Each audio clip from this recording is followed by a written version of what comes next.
பல பேருக்கு வர வேண்டியதெல்லாம் கூட எல்லாமே வந்திருக்கும் நான் நினைக்கிறேன். கிட்டத்தட்ட செட்டில் பண்ணிருப்பாங்க. அப்புறம் நம்ம வாக்காளர்களுக்கெல்லாம் ஒரு மனநிலை ஒன்று இருக்கும், ஒரு ஆரோக்கியமான மனநிலை.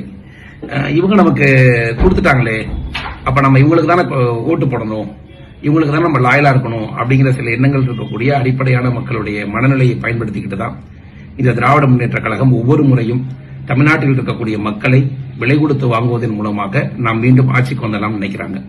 ஒரு யதார்த்தத்தை புரிந்து கொள்ளுங்கள். நமக்கு ஏதோ ஒரு விதத்தில் அவங்க கொடுத்திருக்கக்கூடிய தொகை அவங்க கொள்ளையடிக்க போறதுடைய கால் தூசி காசு கூட கிடையாது.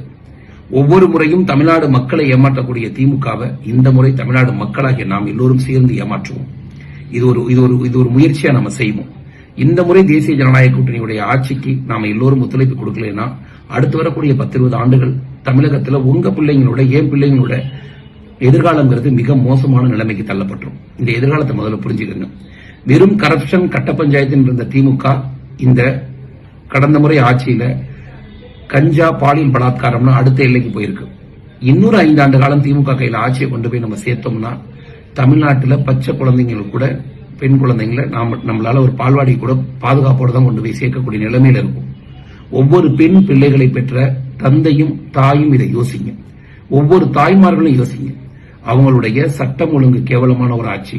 காவல்துறையை விலக்கி வாங்கி காவல்துறை எல்லாம் அவங்களுடைய கண்ட்ரோல்ல ஏதோ ஒரு சாதாரண திமுகவுடைய கிளை அலுவலகம் போல இன்னைக்கு காவல்துறை செயல்பட்டு இருக்கு. அந்த உண்மை உங்களுக்கு நல்லா தெரியும்.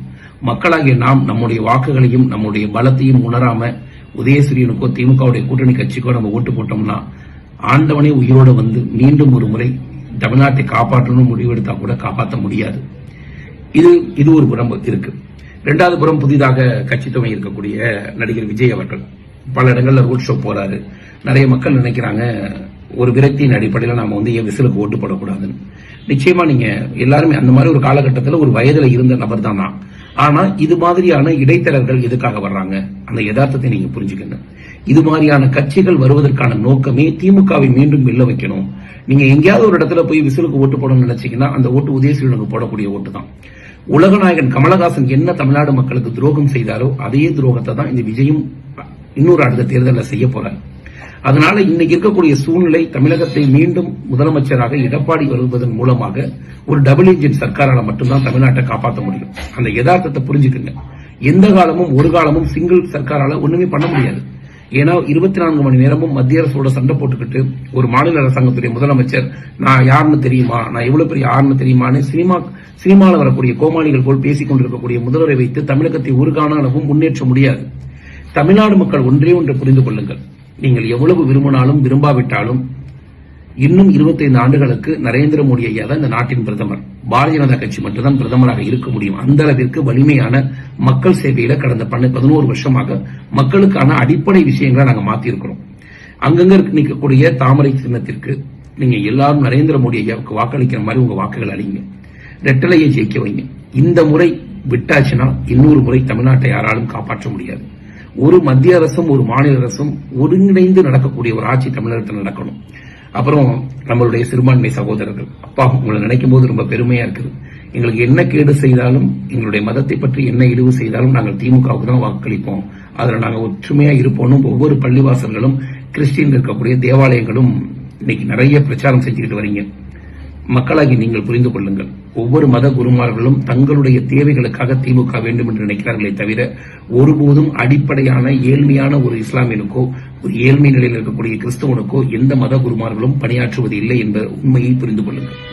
நீங்க திமுகவுக்கு சர்ச்சையில சொல்றதை கேட்டுதான் ஓட்டு போடுறீங்க, பள்ளிவாசல்ல சொல்றவங்களை கேட்டு ஓட்டு போடுறீங்கன்னா நீங்கள் உங்கள் மதத்தின் நபிகளுக்கும் இயேசுவுக்கும் செய்யக்கூடிய துரோகம் என்பதை புரிந்து கொள்ளுங்கள். ஏன்னா எல்லா கடவுள்களும் இருக்கின்ற நம்பிக்கையில் பேசக்கூடியவன் நான். கடவுளே இன்று இருந்தால் கூட திமுகவை ஆதரிக்க மாட்டேன். நீங்கள் சிந்திச்சு பாருங்க, திமுக மாதிரியான ஒரு அயோக்கியமான ஒரு கட்சியை நபிகள் உயிரோடு இருந்திருந்தால் ஏற்றுக்கொண்டிருப்பாரா? இயேசுநாதர் ஏற்றுக்கொண்டிருப்பாரா? அவர்களுடைய தியாகம் என்ன? அவர்கள் இந்த உலக மக்களுக்கு விதைத்த அன்பு என்ன? ஆனா இவங்க பண்ணக்கூடிய அட்டகாசங்கள் என்ன? கடவுளை நம்பக்கூடிய இஸ்லாமிய கிறிஸ்துவ சமூக நண்பர்கள் தயவு செய்து சொல்றோம், இந்த முறை தேசிய ஜனநாயக கூட்டணிக்கு வாக்களிப்பதன் மூலமாகத்தான் உங்கள் இறைவனுக்கே நீங்கள் நன்றி செலுத்தக்கூடிய நாளாக இது இருக்கும். இல்ல நாங்க எல்லாரும் திமுக எங்களை பேக்கேஜா பேசிட்டாங்க அப்படின்னா அந்த மதகுருமார்களுடைய சந்தோஷத்துக்காக நீங்க ஓட்டு போட்டதா இருக்கும். கண்டிப்பாக இந்த முறை 100% தேசிய ஜனநாயக கூட்டணி ஆட்சி தான் வரப்போகுது. அண்ணா திராவிட முன்னேற்ற கழகத்துடைய எடப்பாடியாக தான் முதலமைச்சராக போறாரு. இந்த உண்மையை தமிழ்நாடு மக்கள் புரிந்து கொள்ளுங்கள். உங்கள் ஒவ்வொரு வாக்கும் மிக முக்கியமானது. அப்புறம் நோட்டாவுக்கு வாக்களிக்கக்கூடிய மக்கள், தயவு செய்து சொல்றேன், உங்கள் வாக்குகளை வீணடிக்காதீங்க. இந்த நாடு நல்லா இருக்கணும். நாமெல்லாம் நினைக்கிறோம், நம்ம ரொம்ப விருப்பின் அடிப்படையில் ரேஷன்ல போய் அரிசி திரட்டு இலவச ஒரு பஸ்ல ஏறி போயிட்டு இந்த நாடு இவ்வளவு அமைதியா இருக்கக்கூடிய ஒரு சூழல்ல நோட்டாக்கு போய் ஓட்டு போடுறதுங்கிறது நம்முடைய குடும்பத்துக்கே நாம் செய்யக்கூடிய துரோகம் போல. அதை செய்யாதீங்க. நிச்சயமா புதிய இளம் வாக்காளர்களுக்கு நான் சொல்லிக்கிறது ஒண்ணுதான், வாக்கு என்பது எமோஷன் கிடையாது. நீங்கள் முதல் வாக்கு போடக்கூடிய வாக்கே வெற்றியுடைய சின்னமாக இருக்கணும்னு நான் நினைக்கிறேன். நீங்க முதல்ல கொடுக்கக்கூடிய அந்த அந்த அந்த உங்களுக்கு ஒரு 18 வயசுல கிடைக்கிற அந்த ஓட்டு, ஃபர்ஸ்ட் ஓட்டு நீங்க போடுறது தேசிய ஜனநாயக கூட்டணியுடைய தாமரைக்கோ ரெட்டலைக்கோ மாம்பழத்துக்கோ இருக்கணும்னு நான் வேண்டி விரும்பி கேட்டுக்கிறேன். குக்கருக்கோ. ஏன்னா நீங்க போடக்கூடிய ஓட்டு தான் ஜெயிக்கிற கட்சியா இருக்கணும். ஜெயிக்கிற கட்சிக்கு வாக்களித்த பெருமை உங்களுக்கு இருக்கணும்னு நான் நினைக்கிறேன். தேவையற்ற உங்க வாக்குகளை வீணடிச்சீங்கன்னா நீங்கள் போடக்கூடிய முதல் வாக்குகளே தோல்வியில போய் முடியும்.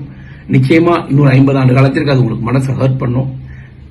உங்க வாக்கு பொன்னான வாக்குகளாக நீங்கள் தேசிய ஜனநாயக கூட்டணியினுடைய சின்னங்களுக்கு போடுங்க. தேர்தல் நாள் நாளை மறுநாள் வந்துருச்சு.